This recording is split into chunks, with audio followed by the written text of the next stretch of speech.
अजित पवारांच्या खास नेत्यांना पाडण्यासाठी शरद पवारांनी फिल्डिंग लावली आहे। बाकी कोण पडो वा न पडो, येओ वा न येओ, यांना तर पाडायचंच असा चंग जणू शरद पवारांनी बांधला आहे। त्यामुळे अजित दादांचे कोणते खास नेते शरद पवारांच्या निशाण्यावर आले आहेत आणि यंदाची ही निवडणूक त्यांना कशी जाणार हे जाणून घेऊयात आजच्या या व्हिडिओ मधून। नमस्कार, मी श्रेया आणि तुम्ही पाहताय महाराष्ट्र कट्टा।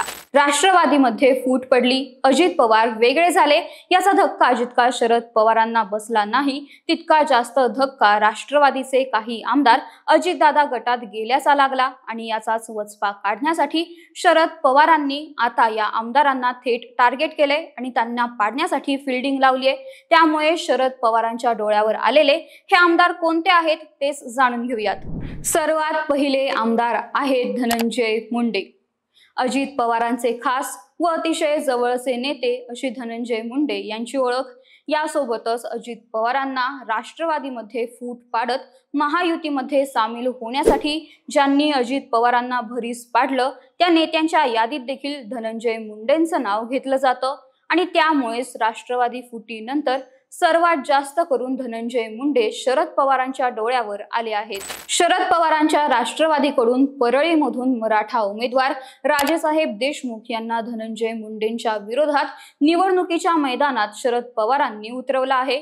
परिणामी एकीकडे मराठा उमेदवार विरोधात असल्यामुळे धनंजय मुंडे यांना जरांगे फॅक्टरचा फटका बसण्याची शक्यता आहे, तर दुसरीकडे स्वतः शरद पवारांनीच धनंजय मुंडे यांना पाडण्याचा विचार पक्का केल्याचे दिसते। त्यासाठी पवारांनी परळीत सभा देखील घेतली होती। म्हणूनच जरांगे फॅक्टर आणि शरद पवारांनी लावलेली फिल्डिंग या सगळ्यामुळे धनंजय मुंडे यांचे विजयाचे चान्सेस तसे कमीच आहेत। तू आमदार कोणामुळे झाला? तुझ्या सभेला कोण आलं होतं? पक्षाचा अध्यक्ष कोण होतं? तुझ्या त्या अर्जावर माझी सही आहे। लक्षात ठेव, मी त्या वाटेने जात नाही आणि गेलो तर सोडत नाही, अशी कडक शब्दात टीका शरद पवारांनी सुनील शेळकेंवर केली होती। म्हणूनच या यादीतील पुढचं नाव आहे मावळमधील विद्यमान आमदार सुनील शेळके यांचं। 2024च्या लोकसभा निवडणुकांवेळी शरद पवार आणि सुनील शेळके यांच्यामध्ये अंतर्गत द्वंद्व चालू असल्याच्या बातम्या येत होत्या।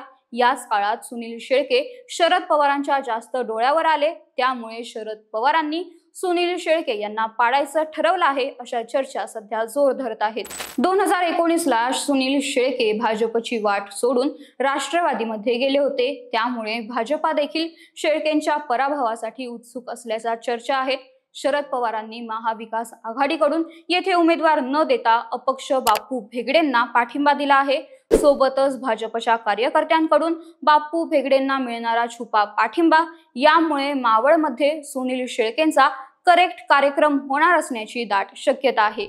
शेतीचं पाणी बाप जाद्याची इस्टेट नाही। मी त्यांना एवढंच सांगू शकतो की अरे जरा जपून, तुला सरळ करायला मला वेळ लागणार नाही, असं म्हणत शरद पवारांनी दत्ता मामा भरणे यांना इशारा दिला होता। त्यामुळे या यादीतील तिसरं नाव आहे दत्ता भरणे यांचं। राष्ट्रवादी शरद पवार गटाच्या अनेक कार्यकर्त्यांचा हर्षवर्धन पाटलांच्या पक्ष प्रवेशाला विरोध असताना देखील शरद पवारांनी हर्षवर्धन पाटलांचा पक्ष प्रवेश केला आणि हर्षवर्धन पाटलांना इंदापूरमधून तिकीट देखील दिलं।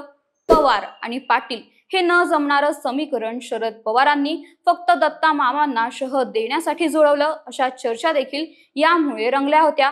त्यामुळे मागच्या वेळेस फक्त 3000च्या मतांनी पराभूत होणारे हर्षवर्धन पाटील तुतारी आणि पवारांच्या बळामुळे विजय मिळवू शकतील अशी दाट शक्यता वर्तवण्यात येत आहे। तर धनंजय मुंडे, सुनील शेळके आणि दत्ता भरणे या तिघांना देखील यंदा निवडणूक जड जाण्याची शक्यता आहे, ज्याचं एकमात्र कारण म्हणजे शरद पवार। तर यावर तुमचे मत काय ते आम्हाला कमेंट करून नक्की सांगा आणि या व्हिडिओला लाईक, शेअर आणि महाराष्ट्र कट्टा या आमच्या YouTube चॅनलला सबस्क्राईब करायला विसरू नका।